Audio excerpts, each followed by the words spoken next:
Stephen Eskinazi, thanks so much for joining us. We're here at Merchant Taylors today. It's always an exciting time of year. The first big white ball session for the whole squad. How they're shaping up ahead of Blast kicking off on Friday in Chelmsford. Yeah, as you said, always super exciting, obviously, after a good slog of four-day cricket. A really successful period of four-day cricket for the club. So I'm a big believer in momentum, and we've got a big group coming across from that four-day side into Friday's team too. So guys are playing well. The club's got a great buzz about it at the moment, and it's only a short turnaround, but we know that the good cricket we played at the back end of last year's Blast and the good cricket we played at the start of this year should hold us in good stead for the start of this comp. We've kind of built up probably over the last couple of years to this point, Stevie, where we've literally been trying to build ourselves a style of batting where we go at it, we're attacking, we're hard. Kind of really started to reap rewards towards the end of last year. You mentioned those last three games. There were probably two or three others in the campaign that we arguably could and should have won. You must have been pleased with the progress you've seen over that period as captain. Yeah, absolutely. Look, these things take a lot of time.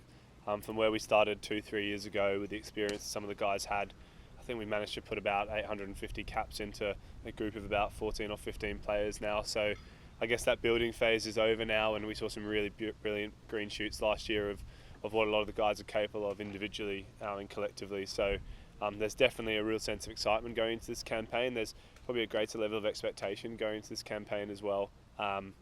We know that if we play our best cricket now, we're a match for anyone, and I think what last year did from a confidence perspective is going to be massive for us going forward. We went toe-to-toe with the best teams. We won some high-quality, intense matches of cricket, and we know that if we can do that for 2, 3, 4 games longer, we give ourselves a really good chance of getting into those knockout games. And I think as a team now and as a mentality, as an attitude, we need to be targeting knockout cricket. And then once we get there, anything can happen. Got some outstanding strikers of the ball in this side. We can see one of them thumping it to all parts behind you here. You've got yourself, obviously, Max Holden, Joe Cracknell. You've got some really big hitters there. Then you get towards the middle order, you've got the likes of Lukey Holman, Jack Davies coming in. We've got a really strong batting unit. Ironically, last year it was probably with the ball where we slipped up on a few occasions. Really hit some big scores, but just failed to defend them. Has that been a big focus for us coming into this campaign? Yeah, absolutely. I think that's sort of been the nature of a lot of 2020 competitions around the world over the last 2 years as well. You look at the IPL, some of the scores, some of the striking has just been elite. And probably the bowling has been slow to catch up. I don't know how you necessarily do that. I'm trusting Mertz and Jono and some of the senior guys to come up with a few ideas, and I know how difficult it's been for opposing teams and us too. So there's no doubt we're over the moon with the way we batted last year. We were probably leading the competition in terms of intent, in terms of boundary percentage, in terms of putting teams under pressure. And we just need to find a way to match up with the ball. We've got some nice inclusions.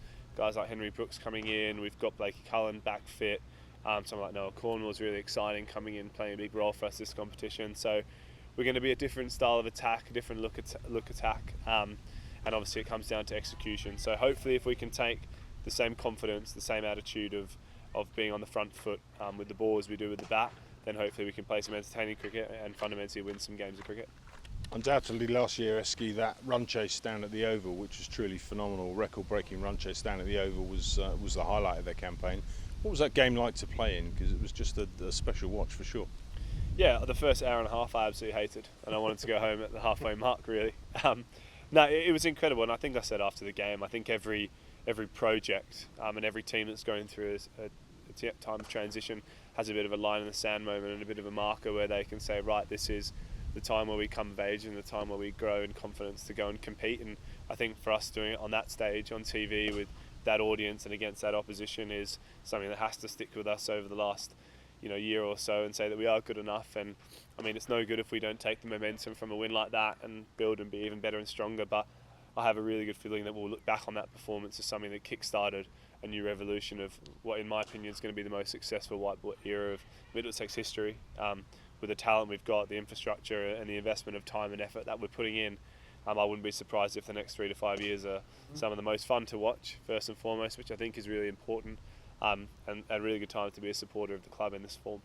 Sounds good to me. You mentioned him earlier. Lewis Deploy obviously joins us this year. He's a genuine world-class talent. We don't bring Lewis in as an overseas player, obviously, albeit he's Hungarian.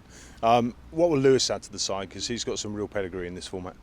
Yeah, I think a sense of calmness and clarity and experience first and foremost. He's played a lot of competitions, SA20, T10, IL20, been in a hell of a form last year for Derbyshire in the Blast and in the 100 too. So I think, what he brings on the field has been evident already in 4-day cricket, but I think what you probably don't see is the conversations that someone like him has with, younger batters, younger bowlers. The sort of help he's going to give me out in the field is going to be invaluable too, and we know as a performer and as a batter he's going to win 2 or 3 games on his own. So he joins what's already a formidable batting lineup, in my opinion. Guys like Maxie Holden, Joe Cracknell, myself, Ryan Higgins, playing some really good cricket. So we've bolstered there.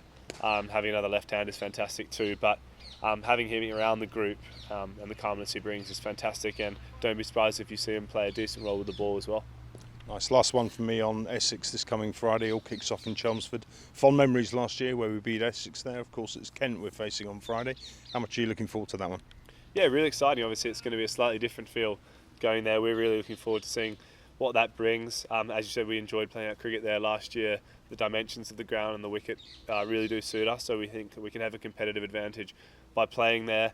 Obviously, we get a look at conditions before we play Essex there on Sunday too, so that's a big bonus. I'd implore fans to come down and get behind us from the start, because we really feel like we've got something special building, and to be able to go and play home grounds at another first-class venue is something the players are really looking forward to. So, yeah, excited to get going, and we'll see you guys there. Brilliant, Esky. Look forward to it. All the very best of luck.